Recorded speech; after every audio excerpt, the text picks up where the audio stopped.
Welcome. Thank you, everybody, for coming down. First off, we'll start by acknowledging the land on which we gather. Today is the unceded territory of the Coast Salish people, including the territories of the Musqueam, the Squamish, and the Tsleil-Waututh nations. My name is Gino DiDomenico, and it is my privilege and pleasure on behalf of Tacofino and Shift Change to welcome everybody here today to the second volume of the Shift Change series of 2020 and the last one for this year. Today we're delighted to have with you, today we are delighted to have you with us, and I thank you all for being here. It's very much appreciated that everybody took some time out of their day today. I know everyone's busy. For friends and colleagues who can't attend, we are recording all of the speaker sessions, and you can find the videos on our webpage at shiftchangenow.com. Shift Change is Tacofino's long-term project committed to actively support positive and sustainable change in our industry by building an avenue for dialogue on opportunities in an effort to inspire people to hopefully take action and create that change. This year's focus has been on diversity and inclusion in the hospitality industry, and our goal is that people, regardless of race, creed, gender, sexual orientation, or circumstance, are able to achieve their full potential in the hospitality industry. And we've tasked ourselves to try to make it possible by working with professionals who can help guide us and other leaders in the right direction. And today, we're doing just that. For today's speakers, we're honored to have from Qmunity, Rana, a specialist in education and training, and Han Hugeson, I knew I was going to mess that up, sorry Han, specialist of youth programming at Qmunity. So for those who don't know, Qmunity is a nonprofit organization based in the Vancouver West End that works to improve queer, trans, and Two-Spirit lives through services, connection, and leadership. I could go on for a while about all the amazing programs and services that Qmunity offers, but I recognize that people are here not to listen to me. So I do urge you to go to qmunity.ca, that's QMUNITY.ca, to find out more about their amazing organization. With that, I will urge us all to prepare ourselves to be challenged, excited, and inspired. I quickly will hand over to Taylor Shabadiak, our head of people and engagement, who will help moderate this event and take and direct your questions. Taylor is and has been the driving force behind this amazing journey we're on, and I couldn't be more grateful to have him on our team. I want to say once more, on behalf of Tacofino and Shift Change, thank you all for being here. It's wonderful that you are. Well, thank you. That's very kind, and thank you so much, everyone, for attending today. Really quick, as you know, with that great introduction, my name's Taylor, and I'm going to be technical support for today's session. Yeah, really excited about Shift Change. It's Speakers for Change series. It's an ongoing virtual event with the purpose to create a space where people can learn from community leaders and industry professionals, and how we can all work together to support diversity, inclusion, and equity within the hospitality industry. These two amazing individuals, Rana and Han, we've talked a bunch. I'm really excited for today's session. Thank you so much. Some housekeeping items really quick is that you're encouraged to learn more about Qmunity. It's an amazing organization, so please learn how to get involved, donate, and leverage some of their amazing services. You're going to notice that audio and video is only enabled for those presenting. You're invited to ask questions, though, throughout the course of this series. You can ask a question in your preferred modality, whether that's sending it through a group chat, submitting through the Q&A, or raising your hand. So on the right side of your icon, you can click raise your hand, and we'll be mindful to get to you. Just be mindful if you do click raise your hand, I'm probably going to unmute you so you can share your question verbally. But further ado, I'm going to step aside, and yeah, I'm really excited, and thanks so much. Thank you very much, Taylor and Gino. And Thank you, everyone. Hello, everyone. Thank you for joining today. We're very also excited to be with everyone, and we're very thankful for this opportunity for both Han and I to be a part of this conversation. I will start, thank you for the land acknowledgement, and I will also, on behalf on me, Han, and Qmunity, we also acknowledge we live and work on the occupied, unceded ancestral territories of Musqueam, Squamish, and Tsleil-Waututh nations. We acknowledge the ongoing consequences of colonization that disproportionately harm Indigenous, queer, trans, and Two-Spirit people. My name is Rana. I use she, her pronouns, and I am the education training specialist at Community, and I am here with my colleague, Han. I will pass it to Hans to introduce themselves. Hey, my name is Han, and as the lovely introduction said, I am the specialist at Community with youth. I use they, them pronouns. And before we start it off, what we were going to do is get everyone to just write in the chat your name and your pronouns. So if people refer to you as he, him, she, her, or they, them. If you have other pronouns that you use apart from those three sets, you'll also please write them in as well. So I'll give you a little bit of time to do that before we start, and then I will pass it back over to Rana. Yes. Yes, nice. And yeah, thank you for Gino and Taylor for introducing briefly Community, and I was supposed to do that, so thank you. You made it easier for me. And I would encourage everyone to know more about Community. I will just maybe I will, once everyone is done, maybe Han can just type our website, community.ca, just to have it there for folks to check it up if they need to. And yeah, thanks for everyone to writing their names and pronouns, and that's exciting. Let's go. So I think Taylor, maybe we can start to share the slides. Thank you, Han. Yeah, so I feel that we can go to slide 3 maybe, because we did the land acknowledgement and Community introduction. Yeah, thank you very much. So we're going to start to speak about the gender and sexuality. And in this slide, you see these 4 components. And to start talking about it, I want to say over the course of history, gender theory has evolved from a linear concept to a multi-layer and deeper understanding of gender and sexuality and the components that made of gender. So the 4 components are sex, gender identity, gender expression, and sexual orientation.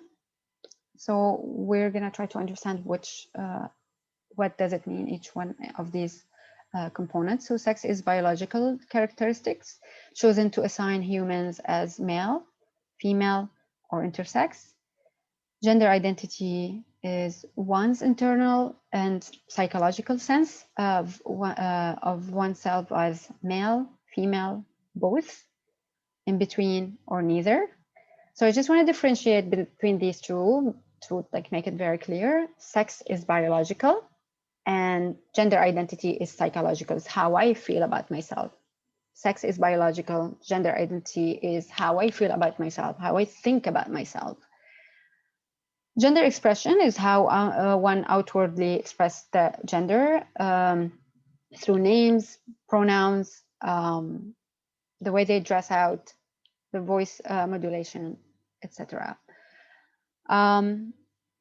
Sexual orientation is referred to persons' deep-seated feelings of sexual and romantic attraction to other people or to no one. Sexual or romantic orientation are often used interchangeably, but can be different. Is there any question before we go to next slide. I might also jump in there to say, like, Yeah. in terms of questions, Yeah. please feel that this is an arena that you can ask questions, even if they're not maybe fully formed, or you don't feel like you have the right terminology or the language around it. We are here today to answer them, and we can let you know, we can both answer them and let you know different ways that you might be able to phrase them as well, if that's something that you're looking for. Awesome. Thank you, Han. So, so if there's no questions, for now, we can go for, I think I'm gonna share my screen now just to share some results of the questionnaires that I believe Taylor shared it with everyone. And thank you for everyone had a chance to fill it out. There's some terminologies and definitions, and it's like just as it's a quick like exercise, or I don't know, what, like interaction, let's say, to like learn a little bit more about some terminologies. So I will share my screen. I think Taylor will share my screen. Okay, I can't find it. Okay, find it. Yes, and here's my screen. Can you folks see my screen? Han, Taylor, can you see my screen? Yeah, okay.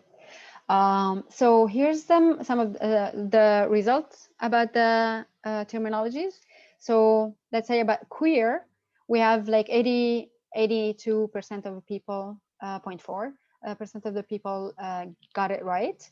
For those who didn't have chance, please, like, I will go through it like really quickly, and if there's any question, please like either like raise your hand and like pose your question and ask, like if you're curious to know more about certain terminology, go ahead and ask.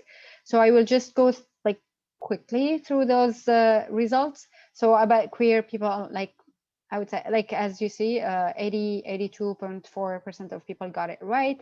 It's an umbrella term for LGBTQ and this self-identification, and we can always talk more about it. Asexual, like 100% people like know what does it mean, like someone who does not experience sexual desire for people or for any gender. Cisgender, also 100% of people got it right. You know, I don't know why everyone is here. You know what we're talking about, so but we're here anyways. So yeah, cisgender, identifying with the same gender that one was assigned at birth. Trans, we have 88.2% of people got it right.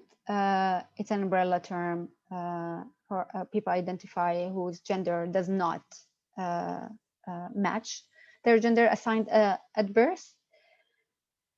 Two-Spirt, also 100% of people who like answered they got it right. It's a term used by many indigenous community to describe people with different gender identities. And yeah, here we are. Here's the result.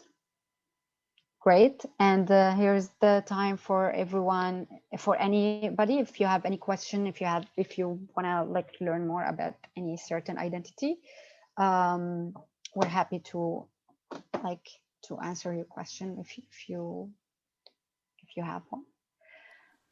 You're welcome to also just type in the chat if there's Yeah. a particular one that you would like us to expand further on. But otherwise we can move on if everyone feels good with the terms. Yeah.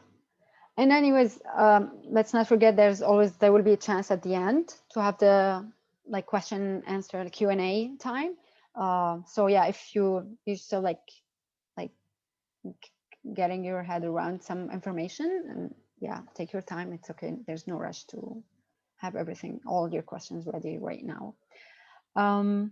Okay, so maybe we can, Taylor, maybe we can again go share your screen on the slide, the binary model slide.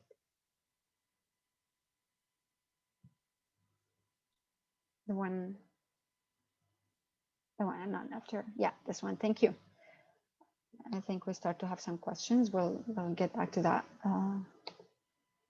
So I will start to I don't know if some of you or all of you have heard about the binary model or seen it or come across it. Let's say that this is a visual representation of what many of us are socialized to believe about the 4 components of our sexuality and genders, that everything is determined to be sex assigned at birth. Like right from the start, we build a word to which we are expected to fit perfectly in one of the 2 boxes, male or female. So and historically, if someone was born and they did not fit perfectly in one of the 2 boxes, we start to immediately intervene. So let's say, for example, congratulations, it's a girl. We immediately, based on that, we will assume like a lot about the rest of this baby's life. And for example, like as I said, like congratulations, it's a girl. We'll assume that this baby will physically think of themselves as a girl or as a woman, and that's gender. We're talking about gender identity. And this baby will express themselves in a feminine norms, which we're talking about gender expression, and also they will behave in certain way as based on their gender, and if and later on in life they will be attracted to male or to a man. Vice versa, congratulations, it's a boy. We will assume immediately that this baby will think of themselves as a man, and they will express themselves in a masculine ways, and they will later on in life be attracted to women. So based on like hearing all this, I don't know how you can relate or don't relate maybe on certain points, but I want to just reflect a little bit. For me, like I learned about this binary model 3 years ago when I joined Qmunity. I moved to Canada 3 years ago. So there were a lot of things I've learned about, like language and of course the context, the history of LGBTQ2S AI plus people. So binary model was one of the things like I wasn't aware of, but in order for me to understand it, I started to reflect a little bit on my own experience. So I was like, yeah, I was assigned at birth. If we look at the first row, like I was assigned at birth as a female. Yes, correct. And then gender identity, I do think of myself as a woman. So I'm still on the same line, but the same, like for this point, I want to stop and say that, yes, I do think of myself as a woman, but at the same time, I always say like, what does it mean to be a woman?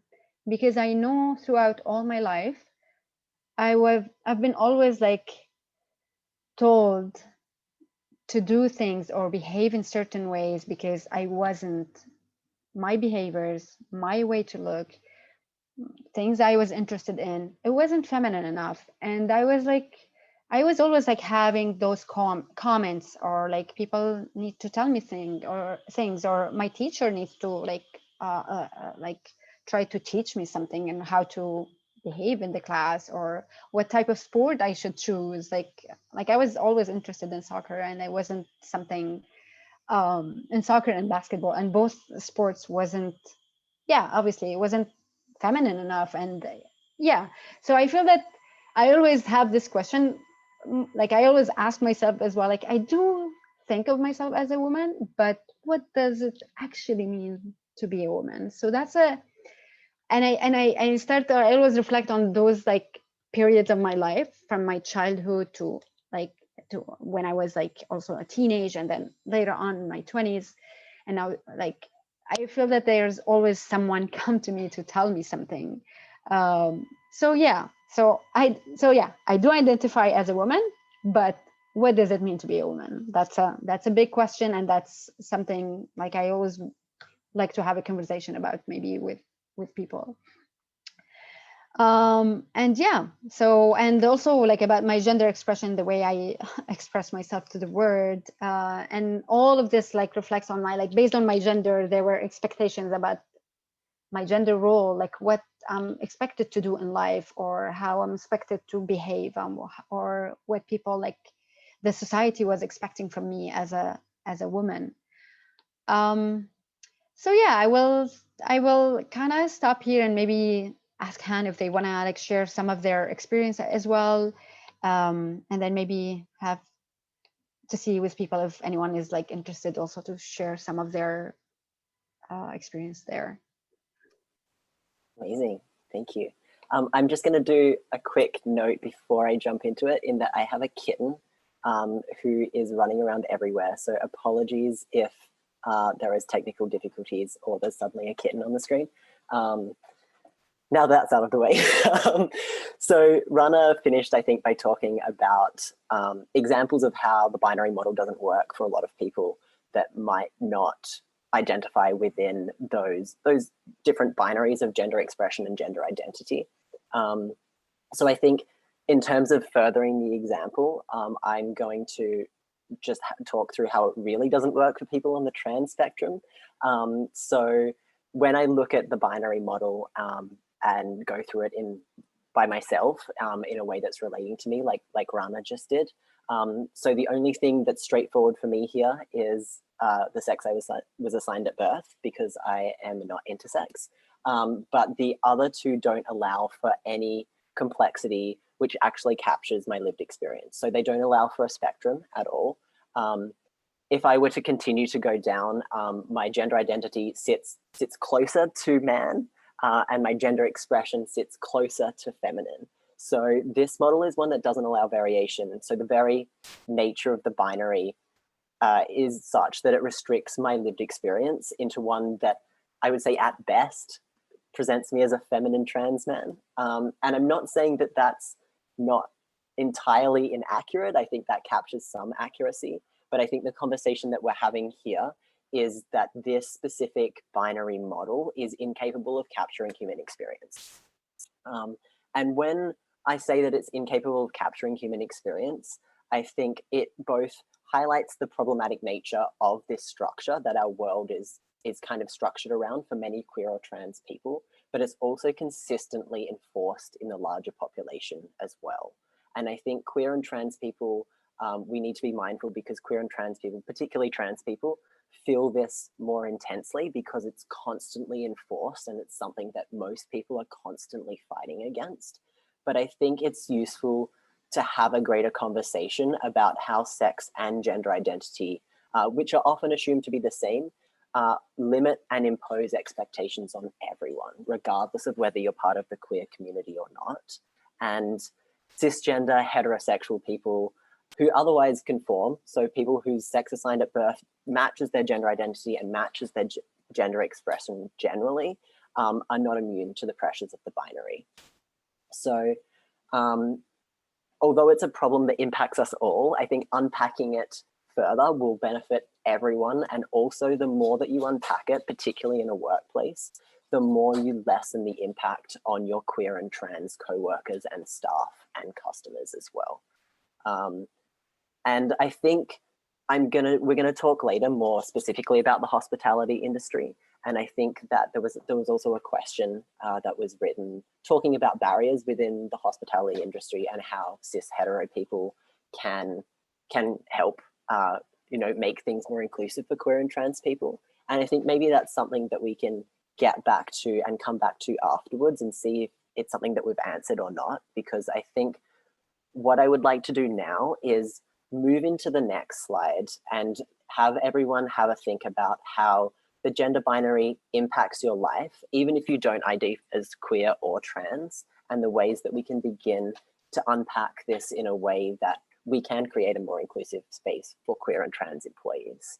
Do you have anything else to add to that, Rana? No, okay.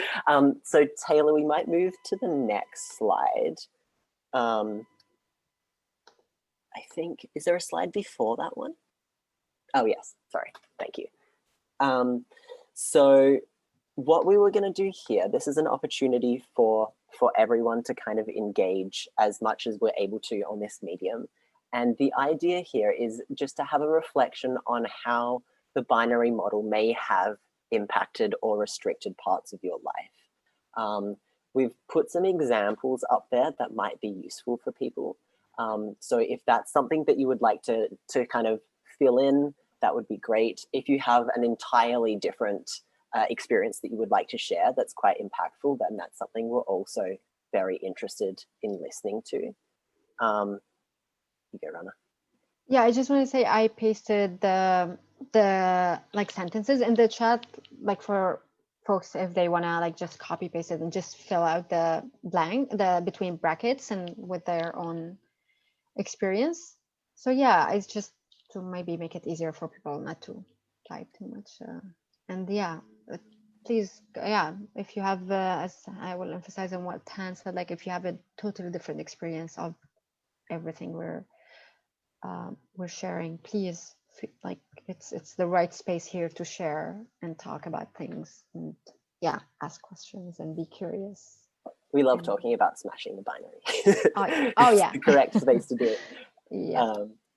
Yeah, so, and also if you feel like you would like to, rather than type it in the chat, if you would like to share an experience, I think maybe putting up the hand function, we're really happy to listen to experiences as well.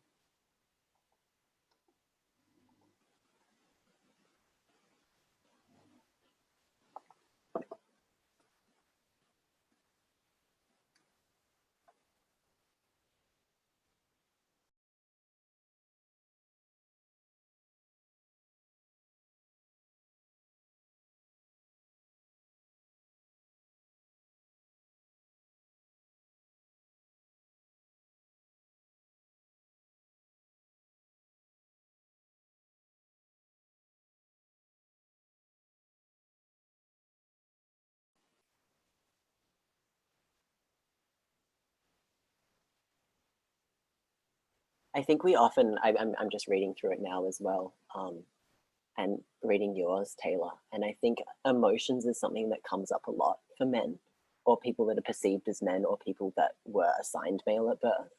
I think that is one of the most harmful things that are perpetuated towards young boys, is not allowing them to express themselves.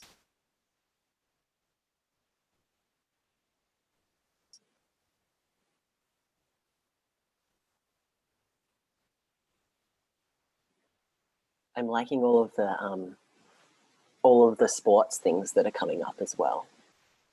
I think sports as well is a particularly gendered environment that very much enforces like problematic gender stereotypes, and also the binary when you're within the sport itself.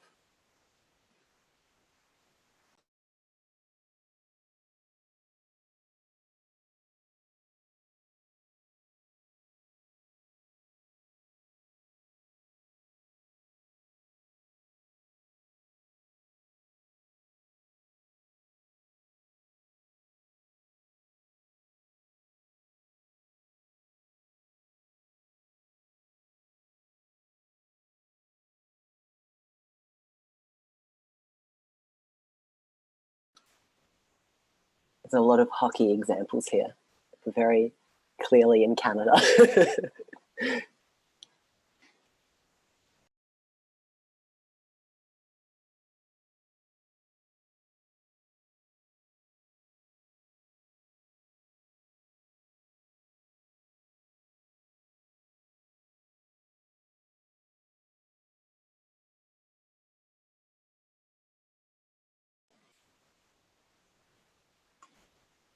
And I think something also that is striking to me is examples that are really restricting where people can go in the future, and things that are happening and being enforced at a really, really young age. And I'm seeing examples here about career choices and emotional regulation, or not being able to express yourself in kind of a way that might be considered abrasive if you're being raised female. And I think it's really important to note the long and like lasting impacts of things like that. And also important to not only identify, but in the context of this specific workshop as well, think about how that might amplify people that are queer and trans in the industry and the lived experiences of people. I'm making the assumption that a lot of you are cisgender and heterosexual, which may be an incorrect assumption. But I think if you are, I would really encourage you to think about how this might have really been perpetuated maybe tenfold if you did have a different gender expression, or if you did have a different gender identity than the one that was assumed for you.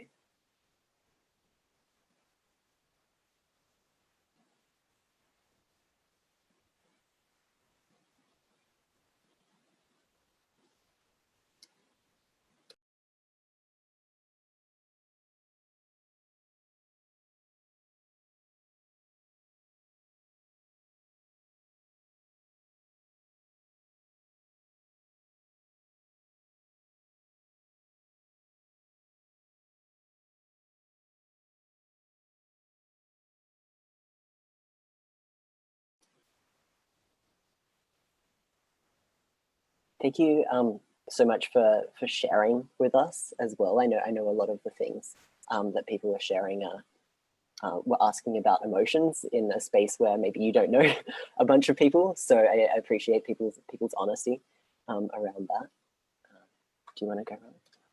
Yeah, I really thank everyone for sharing their, like, sometimes it could be very personal examples and from lived experience. Yeah, I appreciate that very much. And I feel that for me, since 3 years, there's a lot of things I kind of unpacked. And then I start to unpack from my childhood and teenage things I've been told, and I never thought about it. I was just like maybe taking that like resisting or trying to like stick to what I wanted to do, but so many times I was like forced to do something I didn't want it to do, or maybe sometimes I just wanted to fit in, you know. It's that was something also very, like, for a very simple example, like I remember like one of the things is like very, I don't know, when I talk about it, like the other day I was actually talking about it with my cousin who lives in the state, and I was like saying to him that yeah, my curly hair wasn't feminine enough for people in my society when I was young. And when I go to I don't know, to birthday parties, or to when I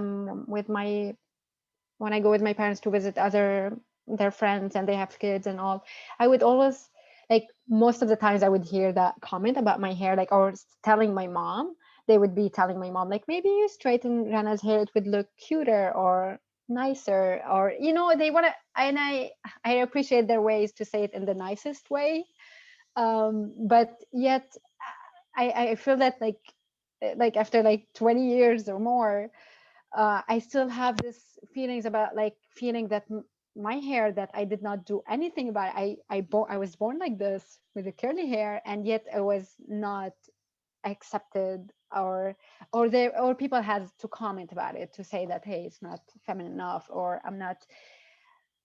And yeah, people, they have, and like for me, like, that's why, like, for me, like, understanding the binary model, like I'm reflecting a lot on all this, like fixated images and types or expectations we have towards the two genders we have in this binary model. And it's like, you either fit in this perfectly in this box, or you either fit perfectly in the other box. And if you, for any reason, you're not fitting in one of these two boxes, people will start to interfere or to tell you something, or maybe no one will say anything. You will feel there's something wrong because everyone around you saying or doing or acting in certain ways, and you need to either fit in and be like them, or you feel that you start to correct sometimes yourself, and you say, like, oh, maybe I should. I wanted to, like, fit in, and I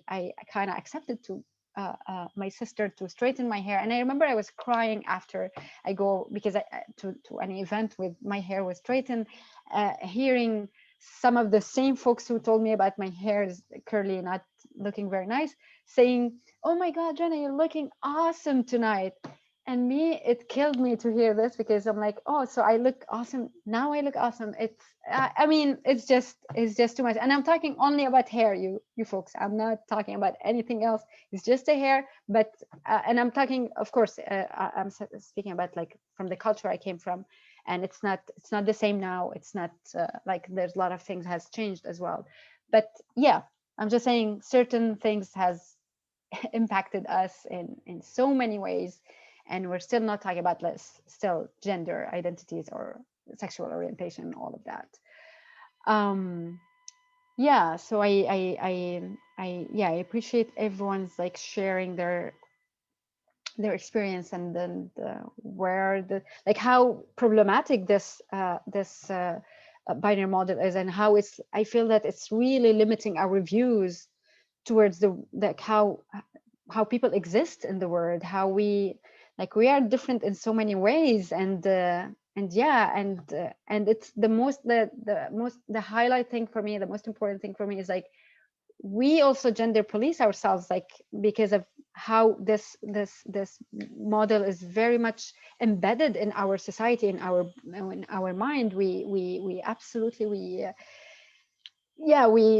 we want to correct ourselves to fit in one of these two boxes. Yeah. So I feel that was my contribution for this. And should we?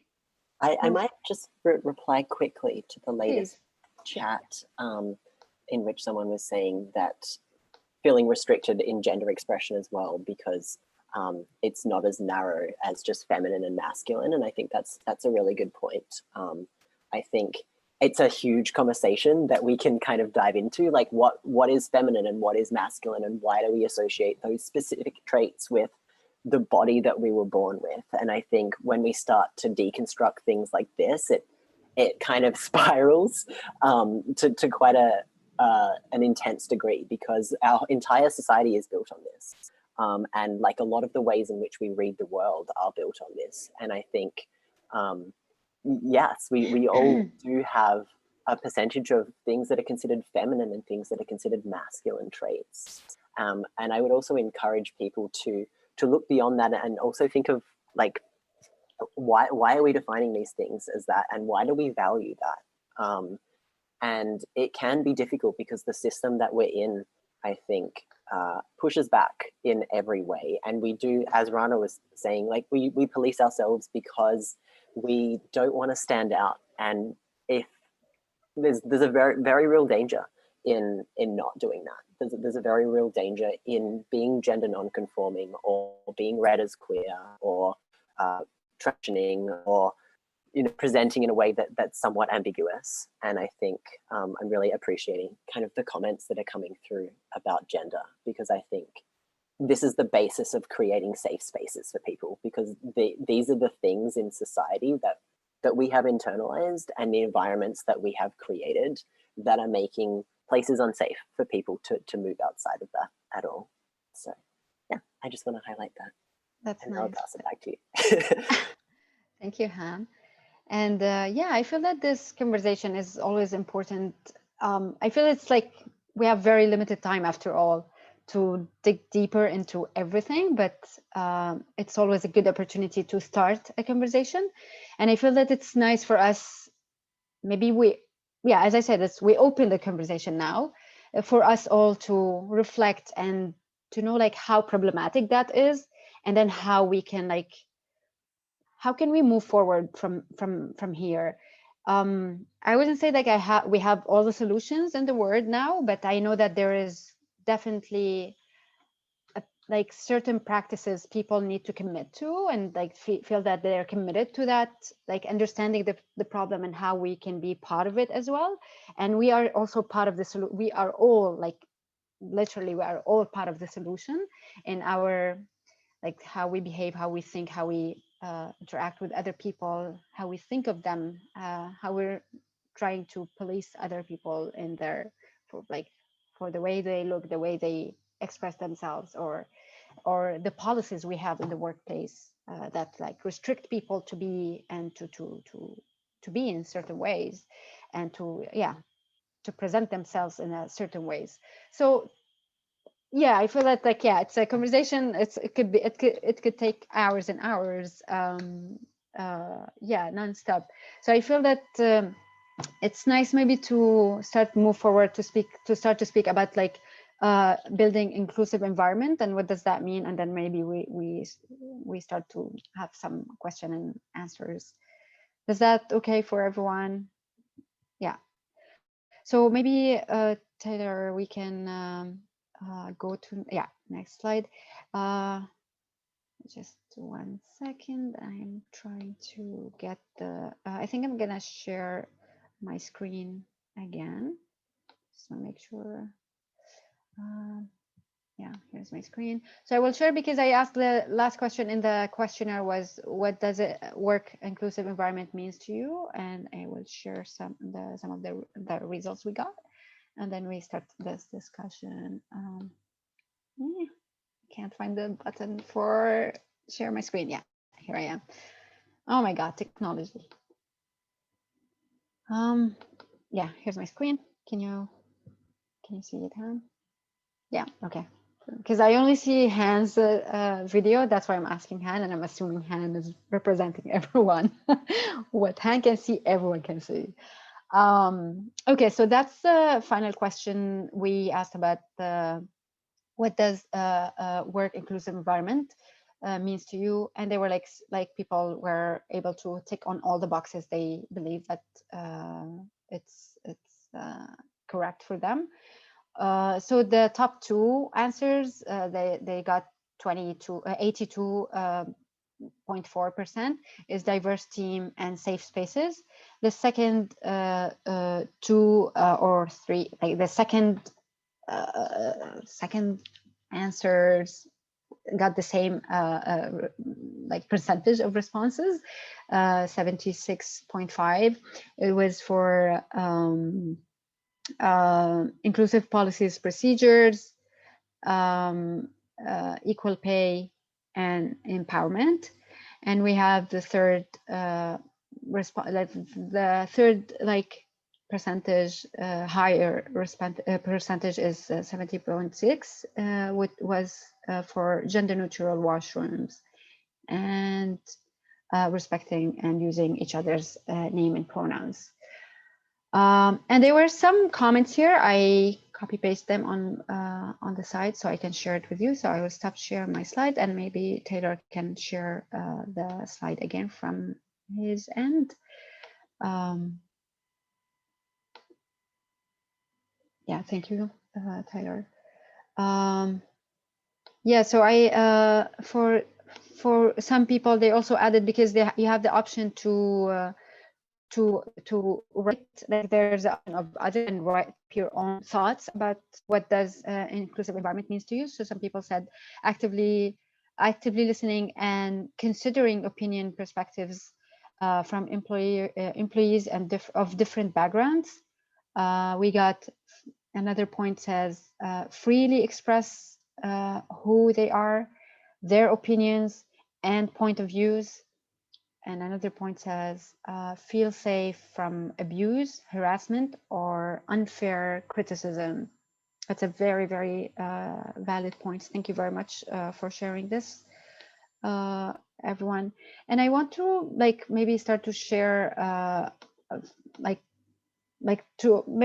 and please start to feel free to engage in the chat, maybe, or maybe raise your hand if you have more thoughts. So I want to say what does it mean to build inclusive environment, thinking of all that, that brief discussion we had about binary model and what does it mean, and all the challenges and problematic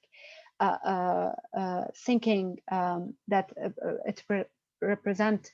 How we can how can we address it? How can we like start to dismantle this way of thinking or this model in our that like taking over of our systems and way of thinking. So yeah, inclusive environment, what does that mean for you? I feel that one of the things like in this in this slide you see like there's this 3 circles. We're talking about individual efforts, we talk about organizational policies, and then the impact and the experience of the LGBTQ2S AI employees and clients, and then hopefully the impact on the world at large. So we feel that let's think about organizational politics and procedures. What kind of steps or what the organization can enforce to create and build inclusive environment? Does people have like thoughts also about this? What kind of things that an organization, the company, can do, can emphasize to enforce, like to enforce inclusive environment for and safe environment for everyone? So when we say like safe environment, what does that mean? What do we do to? What does that organization can do to have this safe environment? Feel free to write in the chat, and I will try to also share some of our thoughts. And like we always talk about like I always revisit and reform policies and review the results of that. We talk about like how you audit your inclusivity. When you talk, we are very inclusive in the team. What does that mean? Is there like people in the HR, they know what they're doing when hiring? What's the hiring process? How you're attracting people from different backgrounds, different genders? Are they feeling safe enough to come and apply to work at your place? What are you? How you're encouraging everyone to come along?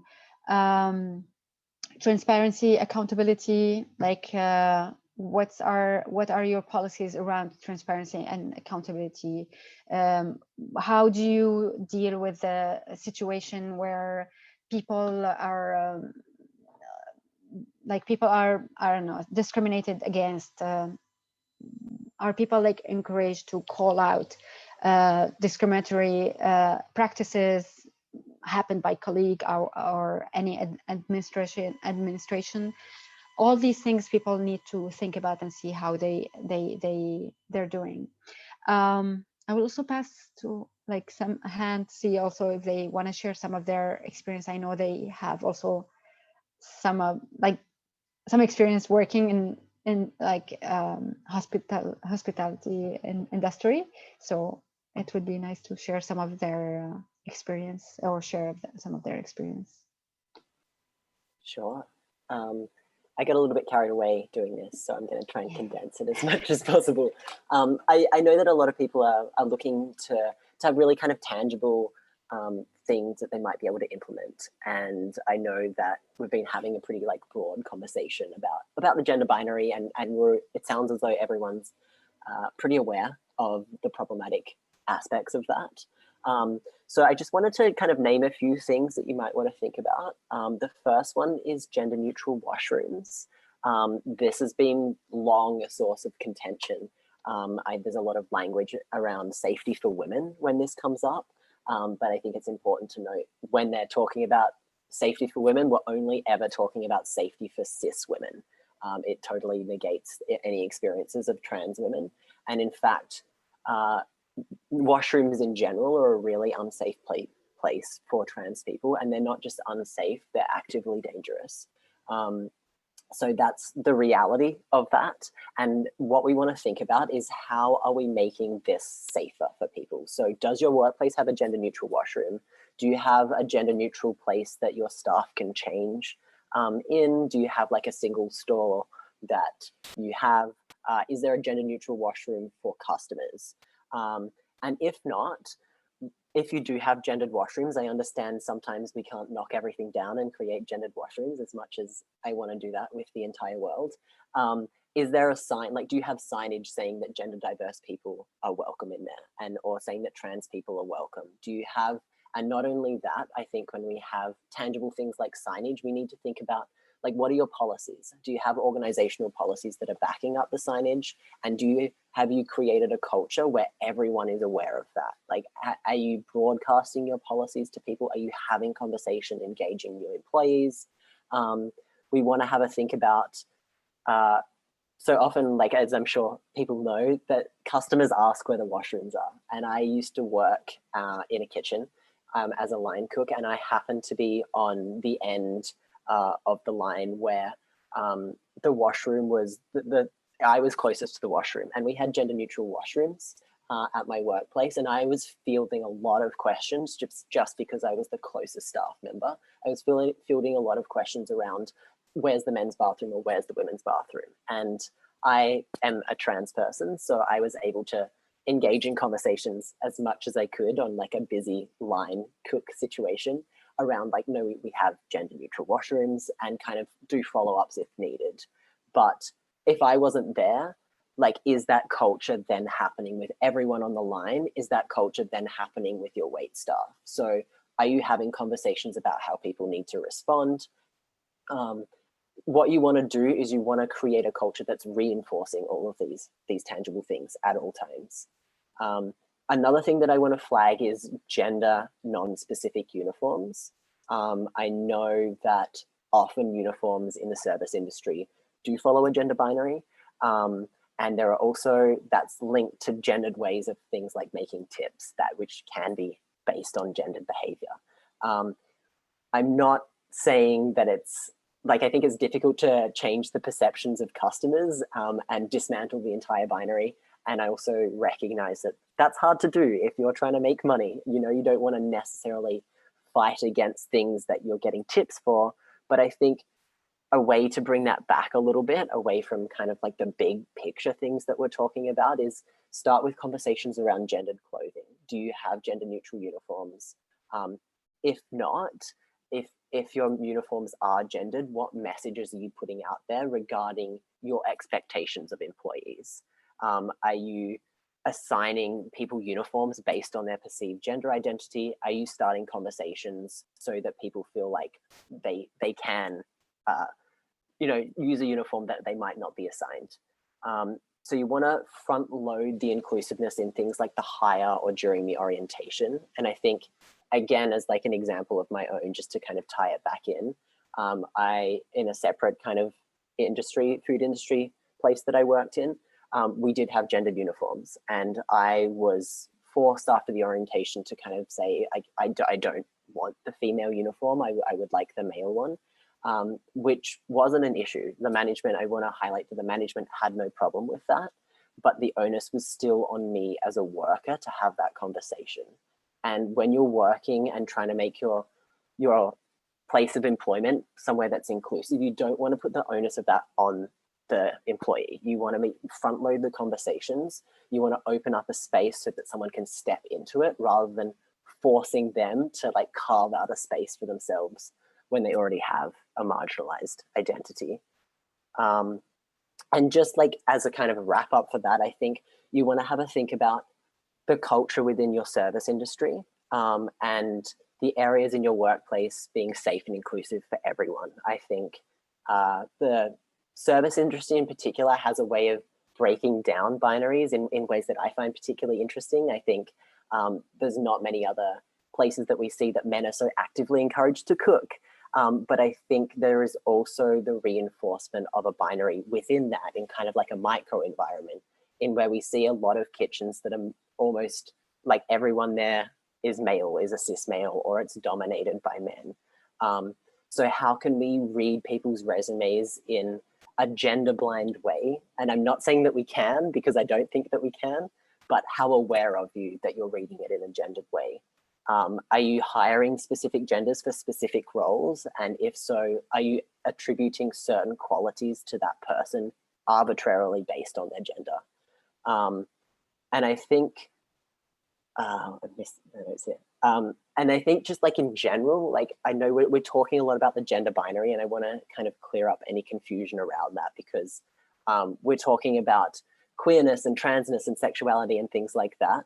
But when we're talking about a binary that's constantly being enforced in everything, what we're doing is we're talking about creating a space in abolishing that, or being aware of it, or working with that in some way. We're talking about creating a space that's safe for queer people, because queer people are visible when they're gender non-conforming, and queer people are visible when they are, you know, they are assigned male and maybe identify as male, but they're quite feminine, or they like feminine things. And I think the way in which queer and trans people often get through the world is by identifying safe bubbles in workplaces within the larger culture, and saying like, this person is safe and I'm going to tell them that I'm gay, I'm going to tell them my pronouns. What we want to think about here is expanding that safe bubble so it goes across your whole workplace. You want to think about having conversations so people don't feel like they have to isolate safe people in the workplace, but people feel like they can enter the workplace and already have like a large group of people that are going to support them. And I know that we have a lot of questions, but I haven't looked at them yet. Do you have any? May I jump in here really quick? Absolutely. Thank you. I know that as everybody may know, or it's getting to 4 o'clock, and the people are going to get back to work in the restaurants, get ready for dinner service and that. I think a really great question to ask is just to your last point there about that advertising yourself as these safe spaces or these bubbles, is, I think, as you said. I mean, what's the best way to do that from, you know, internally? That's great. We're promoting a wonderful culture. We're doing the things. How do we let people know that we're hiring, you know, individuals, and that we're a safe place to hire and attract these individuals into our workspaces? Yeah, I can start, and then you can jump in if you have anything to add, Ron. That's a really good question. I think a lot of people shy away from like not wanting to be too obvious for some reason in these things. I think if you're doing the work, tell people that you're doing the work. If you're putting ads out there, like specifically say that your like priority will be given to, or you're specifically looking for gender diverse people. You are an inclusive environment for queer people. You've done trainings on it. You actively support things, and you can do outreach. Like I work as a youth specialist, and I have restaurants reach out to me and say, look, we're looking to hire people at an entry-level position. Do you have any trans youth that are looking for a job? And we would love to hear from them, send them through. I think there's a lot of ways that can happen. You can ask people for their pronouns in the interview process. You can put in questions, or when you do an interview, you can share your pronouns immediately. Like as a trans person, if I saw a job interview and someone had their pronouns at the bottom, that would be a really clear signal for me that that's a diverse environment that I would feel safe in. I'm on mute. That's a great answer. Rana, did you want to add anything to that? I think Han captured everything I wanted to speak about pronouns, and they captured very much. And I feel that pronouns are a really powerful way to interact with people and show this inclusivity and like the inclusive approach, let's say. Really, again, I want to speak from my end, like from my experience. Like 3 years ago, I learned about pronouns. It was new for me. So I feel that I hear everyone who's like, it's new for them, and it's like found it maybe hard to like have it in their day-to-day usage and practices. But yeah, I promise you, it's all about practices. And like also the nice thing for me, like I'm working in a place, obviously Qmunity, we talk pronouns and inclusive language all the time. So this helps for sure. But I want to say, on the other hand, like I speak other languages, like I speak Arabic and I speak French. So both languages, they're very, very gendered. So back in my house with my partner, we can speak, like if I want to talk about Han, I have only two genders in my language to refer to them, but yet both my partner and I choose to, even in the other languages, to use plural pronouns when we talk about people. Although we're in the house, no one will say anything to us. No one will shame us to not to say the right pronouns. But I'm just sharing that really this point about, it's like, commit to this. If you understand that it's like, this is the new language, inclusive language, this is how you are really allowing the space for everyone to be and feel safe and feel included. There's a work on you individually as much as there's work on the organization or the company you work with. Yeah, thank you. That's great. Thank you. I think what we could do is, I don't know, I know some people just start hopping off here. If you wanted to add, if you didn't have anywhere else to go and you wanted to answer maybe one or two more questions here in the feed, and then we can also add the answers onto our webpage. We can post that for everyone to see. But one of the ones I think that stood out to me, which is one with regards to policies. I know you touched on a little bit about gender neutral washrooms and clothing. Are there any other outstanding, long-term historical HR policies that just kind of live in these manuals and get passed on from, generation to generation, that we can be aware of that no longer applies, and then furthermore, are there policies that we should be introducing that aren't there? I can start us off, Rana. I think that's a difficult question, because I think I guess I wouldn't know necessarily all of the policies that might be in place. The ones that I named are kind of the general ones that I would see as barriers to queer and trans folk. But what I would suggest is either like hiring a queer or a trans person to kind of read through the policies, or even having a look over it yourself and think, like, is there gendered language in here? Is there language around things that might not be appropriate for someone to disclose, that have to do with relationships, or have to do with assuming that someone's in a hetero relationship, or assuming someone's gender identity matches their sex, or even beyond that, like assuming someone fits into the binary at all. Because I think we often erase non-binary people, and we view transition as kind of a one to the next kind of thing, and we don't really know what to do with people that sit in that gray area. And so I think it's not only looking through and being really mindful of that. Like, I would suggest even just taking out any gendered pronouns at all. I think that's a good place to start. And I also think that on the flip side of that, if you don't have specific inclusion policies, if you don't have a policy that mentions sexual orientation or mentions gender identity, or even like acknowledges a binary, I would suggest like put that into a policy somewhere, because the minute you have that written down is the minute that your employees and your staff are safe. Because if you don't have HR policies and there's nothing to fall back on, that's when discrimination happens. If people can't look to company policies, then yes, they can look to the Human Rights Act, but more likely they're probably just going to leave. And you've either got an escalation on your hands, or you have someone that's no longer working for your organization because of discrimination. Thank you, Rana. Anything to add?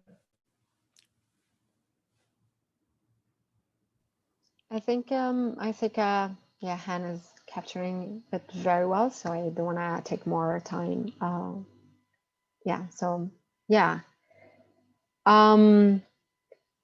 If there's any like outstanding question from anyone who's still there and they feel like asking it, we're more than happy to hang around and answer those questions. I feel otherwise we're like, I feel. And do you feel you want to add anything else to this conversation to this point? I mean, to that specific point, no. I know that we had like a couple of outstanding questions, and I don't know, like, I mean, we could write something up or we can answer it now. I'm not really sure the best way to go about that for everyone. We also have an individual that's raised their hand as well. Okay, let's have them, let's have Okay. them ask their question. Mukhtar, I'm going to unmute you now, so you'll be able to talk. Yay. Freedom. Hi there. I just wanted to ask a quick question just regarding in being in a leadership role when in trying to be inclusive with the language and policies and being supportive. What happens? What do you recommend when sometimes you have a situation where you're using the language and you're trying to be inclusive in the workplace, but you're met with some people who are set in their ways and don't want to be supportive of that person in their decision? What are your recommendations as far as like language that we can use as leaders to try to better that situation?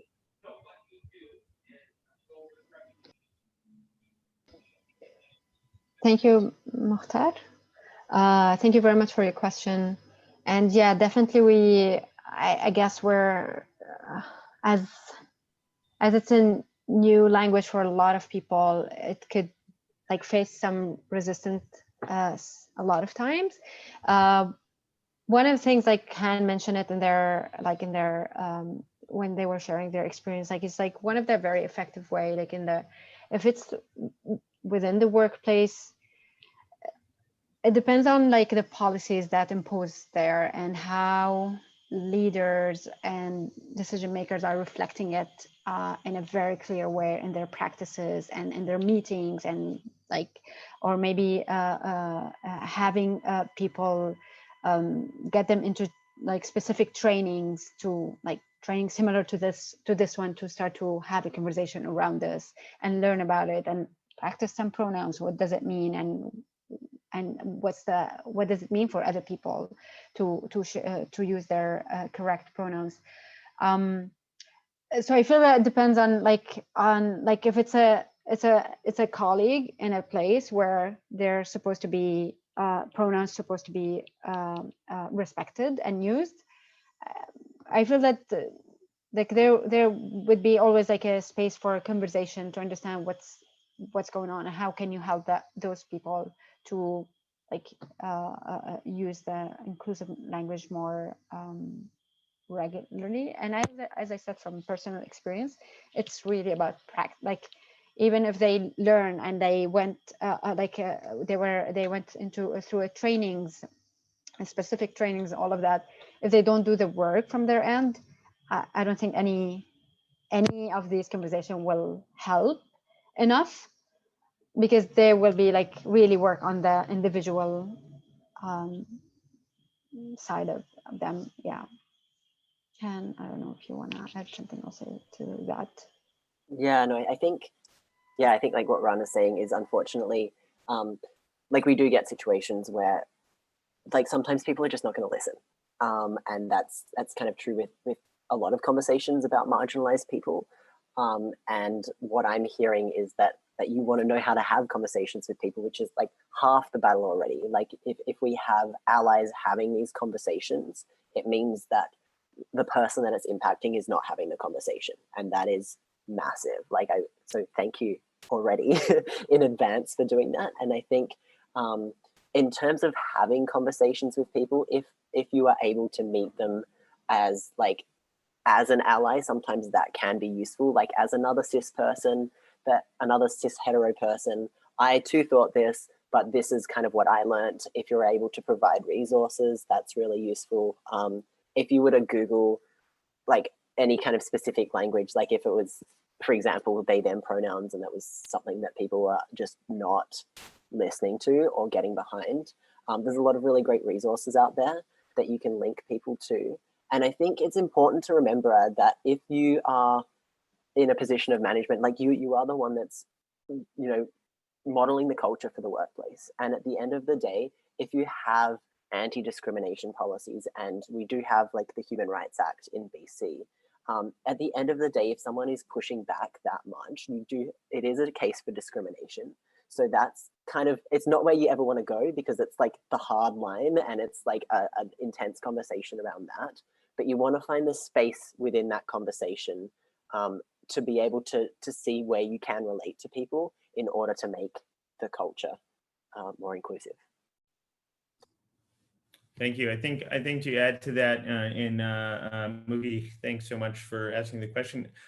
In personal experience, I think that we've at Tacofino, for example, we've been able to create culture that celebrates and reinforces these policies. So you hope that if enough people are speaking the language and walking the walk, that the people that feel not included are the ones with that sort of culture mentality. So Mookie, you always have our support, just to make that clear. I know. So I think what we'll do now is I'm going to thank you both for taking the time for doing this with us. It is the last shift change for 2020. Good riddance, 2020. It was a great one.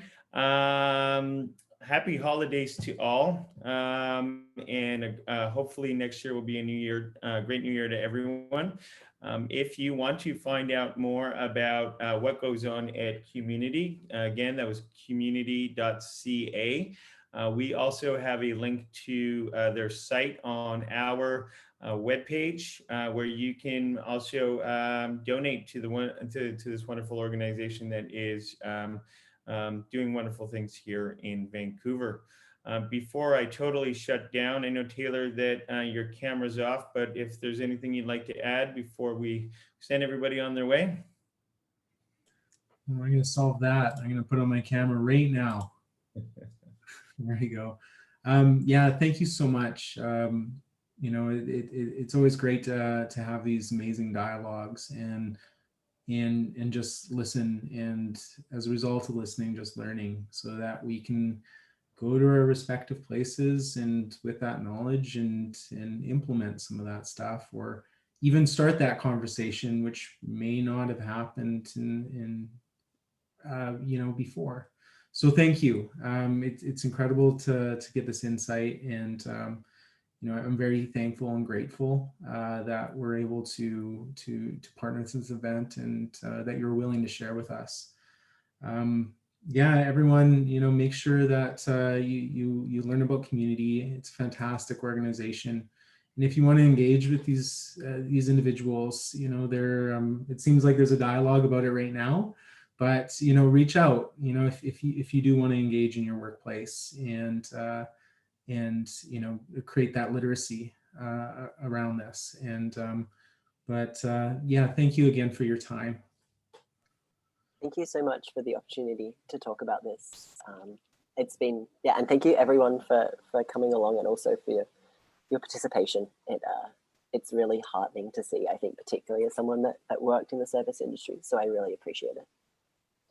Yeah, I echo what Han said. I appreciate this opportunity that we're being part of this conversation. Very important and interesting conversation for all of us. And I just want to say again, like some people were asking about if we deliver certain training for organization companies. Yes, we do, and you can reach us on our specific email, the education@qmunity.ca. I wrote it in the chat, and we can share with you the information about the training and time and cost and all of that. Thank you very much for the opportunity. Thank you, Taylor, for organizing this here in Gino, and amazing experience for us. And thanks again. Have a good day, everyone. Wonderful. Goodbye. Thank you. Bye, everybody. Have a good day. Bye.